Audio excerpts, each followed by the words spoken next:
सत साई भगत जी, मैं अरविंद कुमार दिल्ली से बोल रहा हूँ। मेरा सवाल यह है कि आजकल के दुनिया में डिजिटल क्रांति आ चुका है, जिससे सारे काम इंटरनेट के जरिए हो रहा है। ऐसे में सभी के लिए सीखने अथवा पढ़ाई के लिए YouTube video, audio, motivational classes ये सभी रोज़मर्रा की ज़िंदगी में अति आवश्यक है। और सारे वीडियो ज्ञान ही देता है, चाहे वो सही हो या बुरा ज्ञान हो।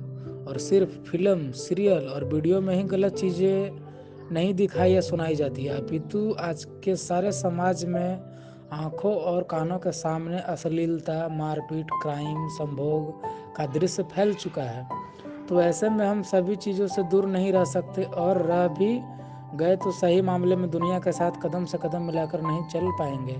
तो मेरा कहना यह है कि कुछ भी दृश्य या सुने, चाहे वो किसी भी माध्यम से हो, समाज से या सोशल मीडिया से हो, देखें सुने, ताकि समाज के दुख, व्यभिचार और अश्लीलता के अच्छी तरह से समझ पाएं कि काल भगवान कैसे मान्यता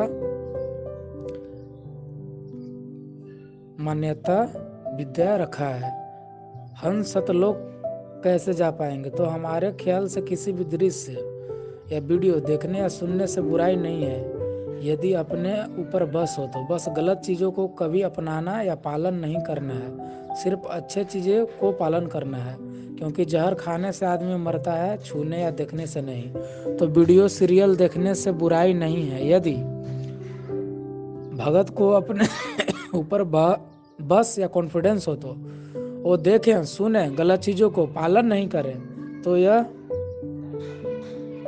क्या सही बात या सोच है? यह शंका समाधान कीजिएगा भगत जी। सत साहिब। बंदी छोड़ सतगुरु रामपाल जी महाराज जी की जय हो। सत साई भगत जी। भगत जी, कुछ कुछ बातें आपकी इस ऑडियो में ठीक हैं और कुछ बातें ऐसी हैं जिनका बिल्कुल भी समर्थन नहीं किया जा सकता है। देखिए, सबसे पहले आपने कहा कि यदि आज हम सोशल मीडिया के साथ में नहीं चलेंगे, हम यदि दुनिया के ताल से ताल नहीं मिलाएंगे, डिजिटल मीडिया के साथ नहीं चलेंगे, तो हम दुनिया के साथ कदम से कदम नहीं मिलाकर चल सकते। देखिए भगत जी, हमें इस दुनिया के साथ कदम से कदम मिला के नहीं चलना है, क्योंकि हम भक्ति मार्ग में हैं और हम भगत हैं। और भगत और जगत का यानी अध्यात्म और इस दुनिया वालों का 36 का आंकड़ा हो जाता है। तो दुनिया वालों के साथ हमने कदम से कदम मिला के चलने की जरूरत नहीं है, क्योंकि दुनिया अंधी है, दुनिया एक पागल कुत्ते की भांति है, और हमें भगत जी उनके साथ में नहीं चलना है। ये अध्यात्म है। अब हमारे कुछ डिफरेंस रीति रिवाज हैं, परंपराएं हैं, हमें केवल उनके अकॉर्डिंग चलना पड़ेगा। और दुनिया चलती है कुरीतियों के साथ में, तो कुरीतियों को हमने छोड़ना पड़ेगा। ये बातें जब आप सतगुरु के ज्ञान की गहराई में जाओगे तब धीरे धीरे आपको समझ में आने लगेंगी। हो सकता है फिलहाल आपको ये वीडियो देख के समझ में ना आए। उसके बाद आप जी कह रहे हैं कि भाई जब तक हम ये जो भी चीजें हैं, फिल्में हैं, सीरियल हैं, टीवी है, जब तक हम ये नहीं देखेंगे तो हमें मालूम कैसे पड़ेगा कि दुनिया में जो अश्लीलता फैल रही है, जो चोरी डकैती, उल्टे कर्म हो रहे हैं, तो जब तक हम इनको देखेंगे नहीं तो हमें मालूम कैसे पड़ेगा कि ये क्या सही है, क्या गलत है। देखिए भगत जी, हर चीज को जानने पहचानने के लिए उस चीज के अंदर घुसना जरूरी नहीं होता है।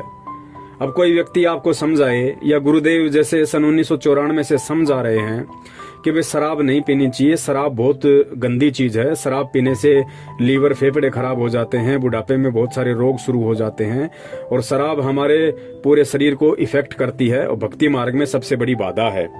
अब कोई भगत कहे नहीं जी, जब तक शराब पियेंगे नहीं तो मालूम कैसे पड़ेगा कि शराब लीवर खराब करती है, तो ये तो फिर मूर्खता हो गई। ये कोई समझदारी वाली बात नहीं है, क्योंकि कहते हैं समझदार व्यक्ति वो नहीं है जो ठोकर खा के समझे।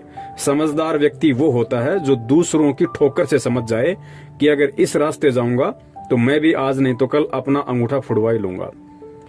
और गुरुदेव ने कभी भी टीवी वगैरह देखने के लिए मना नहीं किया है। सतनाम लेने के बाद में जो 34 नियम दिए जाते हैं उनमें परमात्मा ने मना कर रखा है कि भाई हमने ये फिल्में, सीरियल वगैरह ये नहीं देखना है, क्रिकेट मैच वगैरह नहीं देखने हैं। परमात्मा ने टीवी देखने से मना नहीं किया भगत जी, क्योंकि खुद परमात्मा का सत्संग टीवी में आता है, तो परमात्मा टीवी देखने से कैसे मना कर देंगे। और टीवी कोई बड़ी चीज थोड़ी है, मोबाइल भी तो एक टीवी है, मोबाइल तो टीवी से भी एडवांस है। तो टीवी से खतरनाक चीज तो मोबाइल है। जब परमात्मा मोबाइल देखने के लिए मना नहीं कर रहे तो टीवी के लिए कैसे मना कर देंगे। लेकिन भगत जी, इन चीजों को हमने समझना पड़ेगा।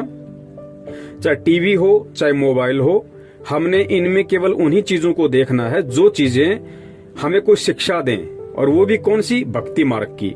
और भक्ति मार्ग की शिक्षा, चाहे टीवी हो चाहे मोबाइल हो, अगर इनमें कोई ऐसा वीडियो ऑडियो है जो हमें शिक्षा दे सकता है तो वो केवल सतगुरुदेव जी का सत्संग है। सतगुरुदेव जी के अनमोल प्रवचनों के अलावा ना कोई ऐसा टीवी सीरियल है, ना महाभारत है, ना रामायण है, ना अन्य कोई किसी प्रकार का धारावाहिक है, ना कोई फिल्म ऐसी है जो हमें शिक्षा दे सके। क्योंकि परमेश्वर ने हमें इस पूरी दुनिया का सार निकाल के सत्संगों में सुना दिया, दे दिया। तो टीवी में देखो चाहे मोबाइल में देखो, अगर कुछ समझना है वास्तव में, हमें देश दुनिया को समझना है, अपने आप को समझना है, अपने परिवार रिश्तेदारों को समझना है, भगवान या भक्ति को समझना है, तो उसके लिए हमने परमात्मा के सत्संगों को समझना पड़ेगा। और सत्संगों को चाहे आप टीवी में देखो, आप चाहे मोबाइल में देखो, कोई हर्ज नहीं है। और परमात्मा ये मना इसलिए करते हैं क्योंकि चाहे कोई फिल्म हो चाहे कोई सीरियल हो, भगत जी आज 99% इनके अंदर अश्लीलता, फूहड़ता, गंदापन यही भरा पड़ा है।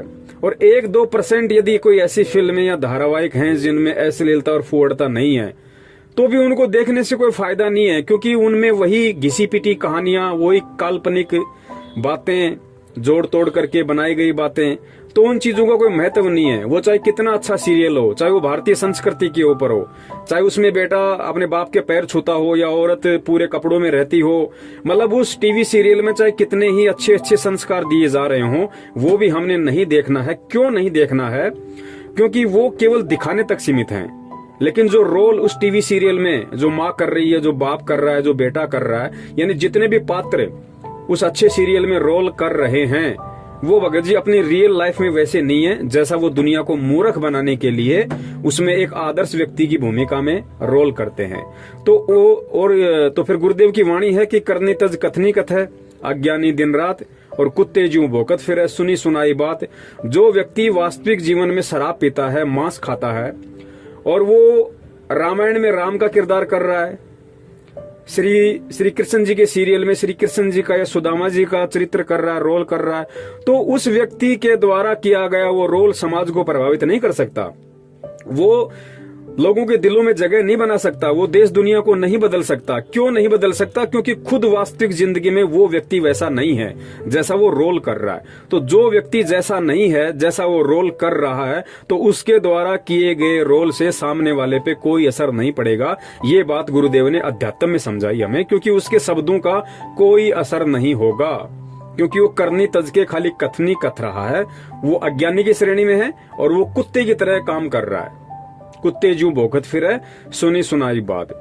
उसके बावजूद परमात्मा ने हमें ये टीवी, फिल्म, क्रिकेट वगैरह फालतू के नाटक और बहुत सारे अश्लील कॉमेडी टाइप के सीरियल आते हैं, ये परमात्मा ने हमें देखने के लिए इसलिए मना किया है क्योंकि भगत जी आप और हम सब जीव हैं। अब हमें पूर्ण परमात्मा मिला है। परमात्मा ने एक तरीके से हमारी मेमोरी को धीरे धीरे डिलीट करना शुरू कर दिया। जो भी गंध हमने नाम दीक्षा से पहले इस खोपड़ी में भर रखी थी, इस मेमोरी कार्ड में भर रखी थी, पहले हम फिल्में, सीरियल, क्रिकेट, पता नहीं क्या क्या देखते थे, तो वो गंदगी जमा थी। तो परमात्मा ने अब उसको फॉर्मेट मारना शुरू कर दिया, धीरे धीरे धीरे धीरे अपने सत्संग रूपी जल उसके अंदर डालना शुरू कर दिया। तो धीरे धीरे पहले वाली गंदगी निकलना शुरू हो गई है। अब अगर हम ये सोच के कि रामायण बहुत अच्छा सीरियल है, महाभारत बहुत अच्छा सीरियल है, तो भगत जी ना तो रामायण अच्छा है ना महाभारत अच्छा है, क्योंकि परमात्मा ने बता दिया कि महाभारत में जो 5 पांडव थे, जो 100 कौरव थे, उनसे बड़े कुचरित्र इंसान दुनिया में और कोई नहीं हो सकते। उन लोगों से शिक्षा नहीं मिल सकती, क्योंकि युधिष्ठिर को महाभारत में बहुत अच्छा कैरेक्टर माना जाता है। और फिर गुरुदेव ने उनकी असलियत बताई कि जिस व्यक्ति को तुम अपना आदर्श मान रहे हो, आदर्श उसी को माना जाता है कि उसके जैसे हम भी बनने का प्रयास करें, हम भी उसके जैसे बने। हीरो कौन होता है? हीरो होता है जो एक समाज का आदर्श हो, एक आईना हो, ताकि लोग उसकी शिक्षाओं पे चलें, लोग उसके जैसा बनना चाहें, वो हीरो होता है। तो आज दुनिया में संत रामपाल जी महाराज जी के अलावा ना तो कोई एक सच्चा आदर्श है और ना ही कोई एक सच्चा हीरो है। तो युधिष्ठिर को लोग अपना हीरो मानते हैं महाभारत का। फिर गुरुदेव ने सच्चाई बताई कि जिस व्यक्ति ने राज्य प्राप्ति की लालसा में अपनी औरत को जुए में दांव पे लगा दिया, उससे बड़ा कुचरित्र इंसान दुनिया में कोई नहीं हो सकता। अब देख लो भाई, युधिष्ठिर जैसा किसको बनना है?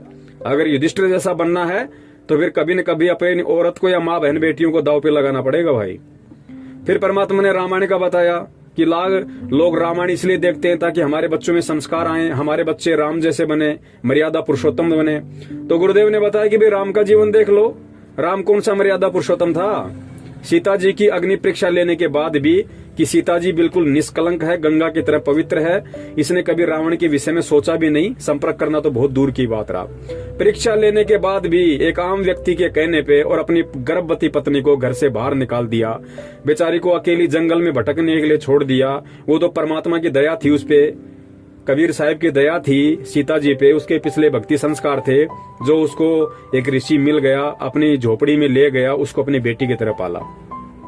वरना वो भी जिस प्रकार महाभारत के युद्ध में महाभारत के युद्ध के बाद जिस प्रकार 56 करोड़ यादवों का विनाश हुआ, और विनाश होने के बाद जिस प्रकार यादवों की औरतें भीलों की शिकार हुई, उसी प्रकार बेचारी सीता भी वहां पे दुष्ट लोगों की शिकार हो जाती, लेकिन उसको परमात्मा ने बचाया। राम ने तो धक्के मार दिए। अब देख लो भाई, अगर राम आपका हीरो है, राम आपका आदर्श है, और रामायण देख के आपको लगता है कि हमारे परिवार में संस्कार आ जाएंगे या हम राम जैसा बनने की कोशिश करें, तो भाई फिर कभी न कभी आपको भी अपनी पत्नी को धक्के मारने पड़ेंगे भाई, वरना आप राम नहीं बन सकते। और सबसे लास्ट वाली जो बात है, वो परमात्मा इसलिए मना करते हैं क्योंकि भगत जी हमारा जो दिमाग है वो एक मेमोरी कार्ड है, और इस मेमोरी कार्ड में हम जैसा फीड करेंगे वैसा ही ये बाहर निकालेगा। तो हम जितने भी ये क्रिकेट मैच देखेंगे या अन्य कोई सीरियल देखेंगे, कोई कॉमेडी सीरियल देखेंगे, कोई फिल्में देखेंगे, तो होगा क्या, सबसे पहले तो सतगुरु के वचन की अवहेलना हो जाएगी, क्योंकि गुरुदेव ने जब मना कर दिया कि नहीं देखना, तो उसको नहीं देखना। अगर उसको देखेंगे तो फिर वो गुरु के वचन की अवहेलना हो गई। उसके बाद क्या होगा, मान लीजिए आज आपने कोई फिल्म देख ली और शाम को जैसे आप आरती करने बैठोगे, तो भगत जी आरती के समय में काल भगवान क्या करेगा, उस फिल्म में जो भी आपने सीन देखे थे, जो अभी आपको याद है, वो सारे के सारे चलचित्र आपके दिमाग में घूमना शुरू हो जाएंगे। कहने का मतलब है भक्ति में बाधा। अब बताइए क्या हासिल कर लिया आपने वो मोबाइल में सीरियल देख के या टीवी में वो फिल्म देख के, रामायण और महाभारत देख के? क्या मिल गया आपको? मार काट, छेड़छाड़, लूट पाट, गाली गलोच, हथियार, क्या मिला बड़े भैया? तो भगत जी ये भक्ति मार्ग है, और भक्ति मार्ग को समझने के लिए हमें सतगुरु के सत्संगों को ही सुनना पड़ेगा और सतगुरु के वचनों को ही आधार बनाना पड़ेगा। तो हमने हर पहलू पे भगत जी विचार करना पड़ेगा। अब हम भगत हैं और भक्ति मार्ग में हैं, तो हमने सतगुरु के प्रत्येक सत्संग रूपी आदेश की और उनकी जो मर्यादाएं हैं, नियम है, हमने उनका कड़ाई से पालन करना पड़ेगा। तभी हम उनके दिल में जगह बना पाएंगे, तभी हम एक सच्चे भगत की भूमिका में आ पाएंगे, और तभी हम उस परमात्मा की प्राप्ति की ओर 2-4 कदम बढ़ा पाएंगे, अन्यथा नहीं बढ़ा सकते। सत साहेब, जय हो बंदी छोड़ की।